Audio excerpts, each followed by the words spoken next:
Show of hands, how many of you have adopted a shelter animal before? Okay. Now, my name is Cynthia Colbert, and I'm here to tell you why you should adopt a shelter animal.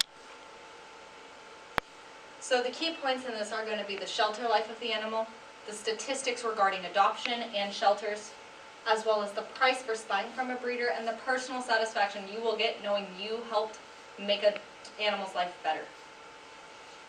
So not all shelters are going to be the same. You're going to have your kill shelters and your non-kill shelters. The non-kill shelters are the ones that say they don't euthanize animals to make rooms for others. However, all shelters are going to, upon arrival, go through their medical history, go through their behaviors. Are they aggressive towards other animals? Are they aggressive towards people? Are they food aggressive? And most shelters are going to spay or neuter. So shelters are going to try to give the animals as much exercise and whatnot that they need. But not all of that is available. Some shelters turn away animals they deem unadoptable, and kill shelters have been known to euthanize unhealthy animals or animals that have been there for too long. These statistics that I'm about to read to you are national estimates, and may vary state to state. So approximately 6.5 million animals enter U.S. animal shelters every year. And if you look in the pamphlets that I have given you, they're about even cats and dogs that come in. Approximately 1.5 million shelter animals are euthanized every year, whether they are unwanted, they're unhealthy, they're too aggressive. So approximately 3.2 million shelter animals are adopted out each year, and 710,000 animals who were brought in as strays are returned to their original owner. Majority of those are dogs, however, and all these statistics have gone up or down accordingly since 2011. So this chart here, this is going over the most common sources from which dogs and cats are obtained as pets. You've got your shelters, friends and relatives, breeders of strays, private party, and then other. So your shelters, 23% are dogs, 32% are cats. The other main one is going to be the breeders, which are 32% dogs, 3% cats. So pet problems are the most common reason for rehoming.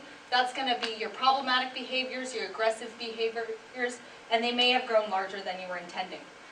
So buying from a breeder runs upward of $500.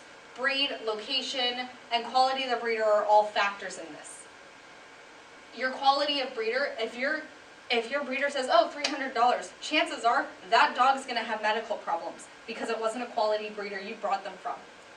Adoption fees, they're maybe going to run you $500, but chances are a shelter's not going to ask that much, probably about $100. And those fees are going to include your vet wellness exam, distemper vaccination, rabies vaccination, heartworm test, feline leukemia for cats, flea and tick treatment, deworming, microchip. Most shelters will cover spay and neuter. Penelope's shelter did. They covered her spay. And then some of them will also provide a collar and ID tag as well. But again, that varies shelter to shelter. You will feel an immense amount of personal satisfaction knowing that you helped save a life. You provided room in that shelter for another needy animal that was unwanted and needed a home. You helped save that life and provided another life for another. So this is why you should adopt it from a shelter instead of buying from a breeder. Do we have any questions today? Yeah. How long the process to bring the animal from the shelter to home takes? So Penelope, I brought her home. I went into the shelter and picked her out. The next day I went back, paid the fee. For her it was about a $45 fee for everything, and I brought her home the next day. They do have to train for other things, like they have to just double check, make sure they're okay with other animals again. But that's a very good question. It usually takes about 1 to 2 days, maybe up to a week depending on the situation. Do we have another question? When did you decide to adopt her? Why a disabled dog? Why a disabled dog?